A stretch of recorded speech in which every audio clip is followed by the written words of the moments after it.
A very good afternoon, all of you. Dr. Raja spoke so well that it's going to be a tough act to follow. However, I'll do my best. My due is to talk on secondary glaucomas post-vitreoretinal procedures.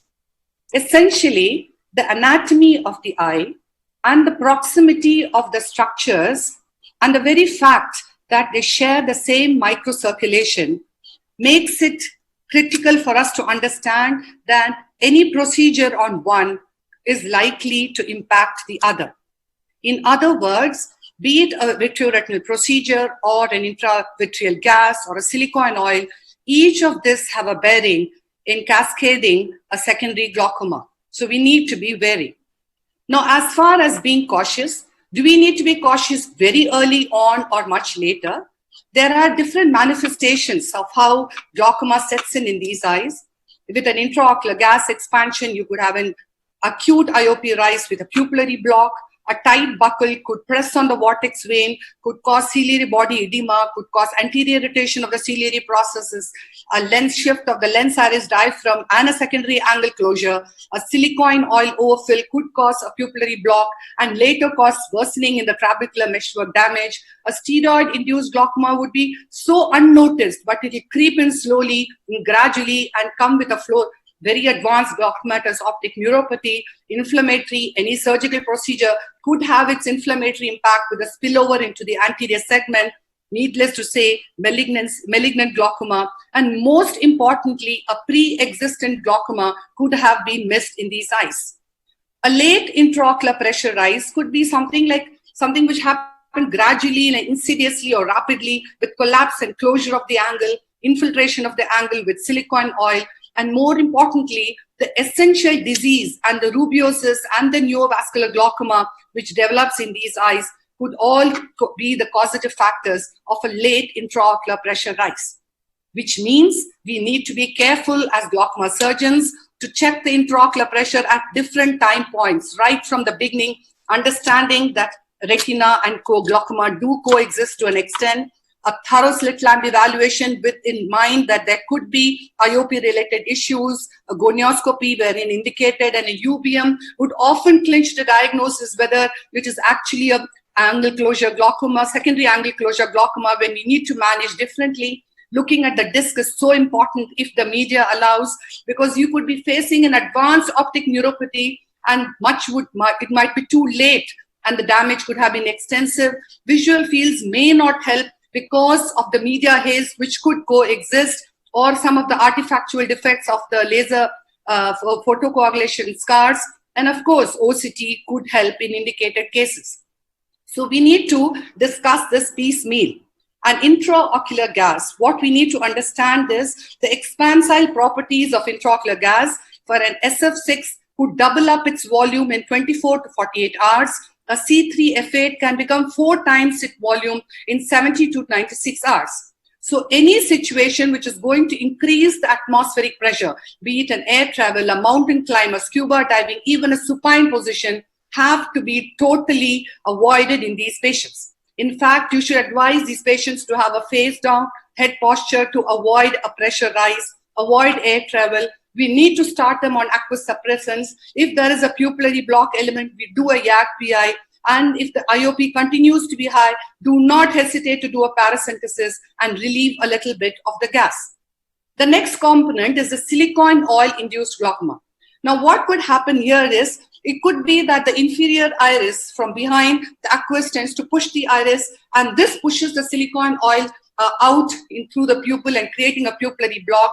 Sometimes the emulsified and the non-emulsified component of the silicone oil could land up in the angle like a pseudo-hypopyon-like picture.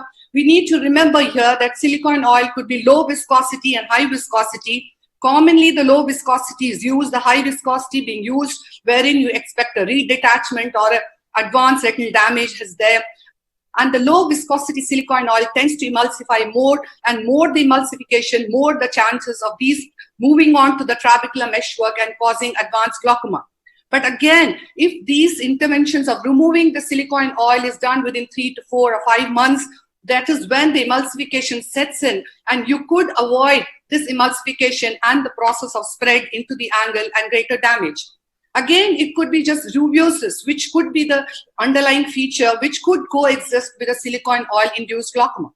As far as the incidence is concerned, if you look at it carefully, it could be from 2.2% in 6 months to 5.6% in 56% in 8 months. In other words, it is a glaucoma onset in a silicone oil-induced situation tends to occur a few months later.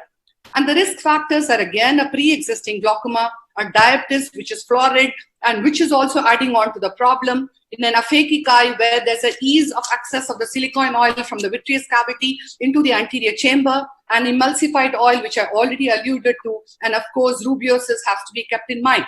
So as far as the mechanism of action, it can be an acute onset when there is an overfill which has occurred in the vitreous cavity and there is a pupillary block which needs to be relieved immediately with a YAG-PI. Again, if it is a long-term situation, it could be because of the migration of the emulsified and the non-emulsified oil to the angle, infiltration of the meshwork, inflammation, trabeculitis, and a secondary angle closure element. Now, having said repeatedly about pupillary block glaucoma, in fact, it is being seen that only 0.9% of the silicone oil fill eyes develop a pupillary block glaucoma, more so in aphakia. So it makes sense to do an inferior iridectomy, large enough, 150 to 200 micron, but this could even get again blocked with fibrin or blood clots or inflammatory debris. So you might have to still further do a PI opening. And of course, we can't get complacent in a pseudophakic eye because through the zonular disruptions, the silicone oil could come and traverse the meshwork. The most important point to remember here is it is often a very advanced optic neuropathy at presentation, and oil removal may not suffice alone. In fact, in 1/4 of the cases, it's a refractory glaucoma. So then how do you manage it? One, you avoid overfill. Second, you need to immediately understand the situation and put them on anti-glaucoma medication. If oil cannot be removed, the IOP is high, you need to do a diode laser cyclophotocoagulation.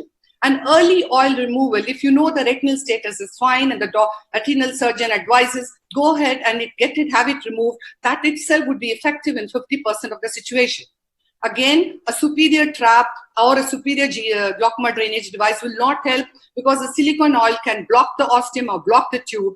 And we need to constantly remember that these are the refractive glaucomas. The next segment is the buccal-related glaucoma. Like it can present as an acute secondary angle closure glaucoma in 1.4 to 4.4%.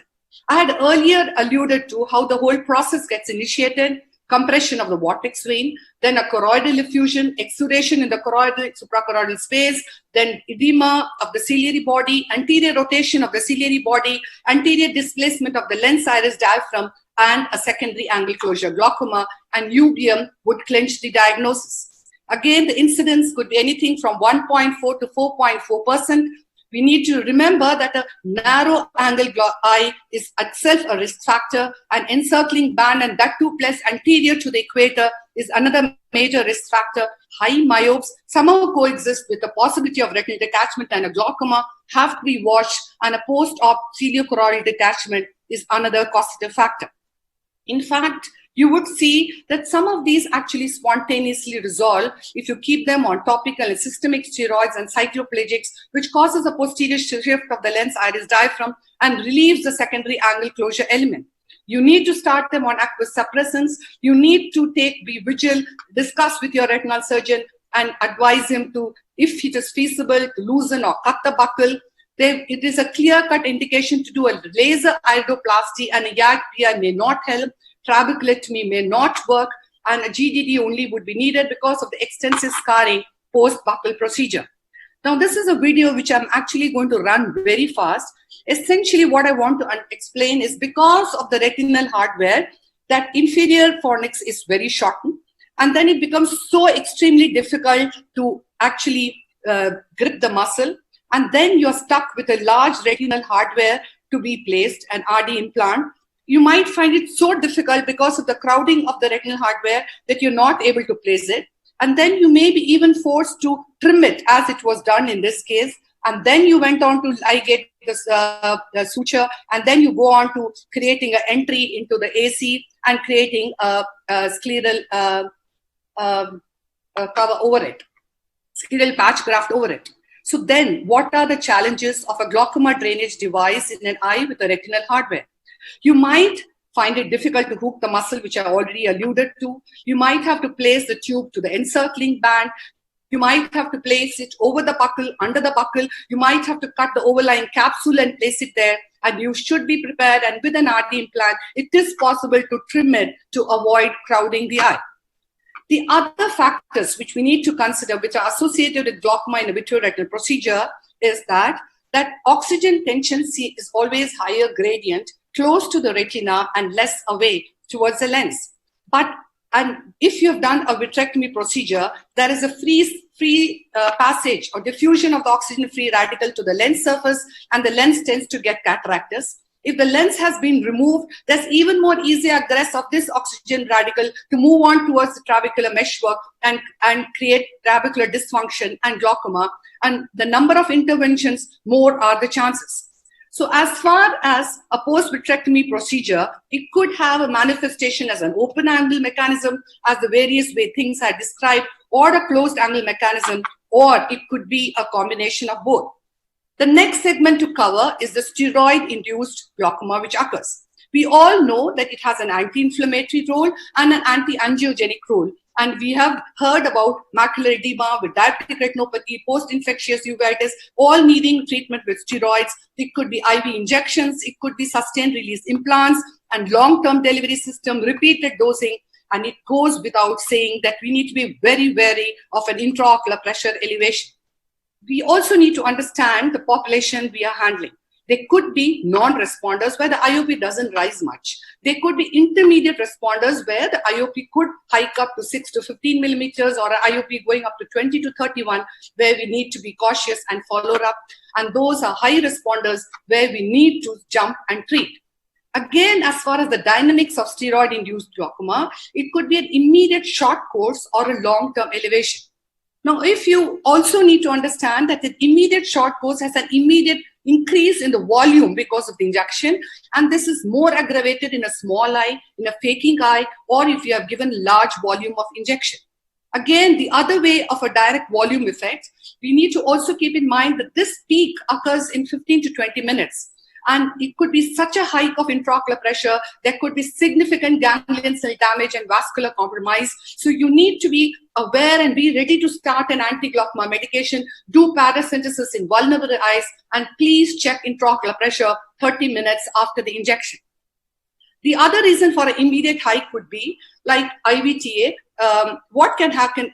It tends to break up into the white crystalline opacities, which would collect in the inferior angle, and more so in an aphakic or pseudo-phakic or a vitrectomized eye, it can go through the ruptured AVF into the anterior chamber and clot. Now, this is very critical for us to understand here, that how is it, this the pharmacokinetics of the drug or the size of the molecule. Like if you were compared to an IVTA to an Ozurdex, IVTA is a larger molecule, so it is going to go and block the trabecular meshwork as against an Ozurdex. We also need to look at the zero-order kinetics of Ozurdex and the first-order kinetics of IVTA, and why there could be an immediate intraocular pressure hike in these eyes with IVTA as against an Ozurdex injection.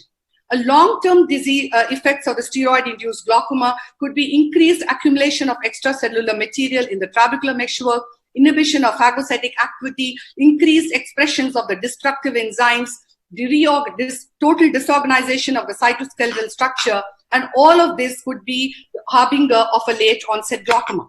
So then, having earlier alluded to, we need to look at triamcinolone acetonide and dexamethasone implant, essentially, which is being used in our practice. Now, triamcinolone acetonide definitely has a little higher dosing, and the chances of an ocular hypertensive phase is faster in these eyes as against dexamethasone, one, because it's a zero-order kinetics, and also the dosing is 0.7 and a slow release, and it's a lipophilic material. So that we have innumerable meta-analysis with IVTA studies because of the frequency of usage, and it is seen that the onset of ocular hypertension is as early as 1 week after injection, and the duration goes on to 6 to 9 months. Whereas with the dexamethasone implant, the peak could actually come up by 60 days only, and reaching back to baseline could be by 6 months or so. So what we need to have is a flow chart in our mind. We need to have a history of glaucoma. We need to understand that the patient is prone to glaucoma. We need to see if the intraocular pressure is high, how frequently we need to monitor, and if there is advanced glaucoma, we need to jump in and treat these eyes.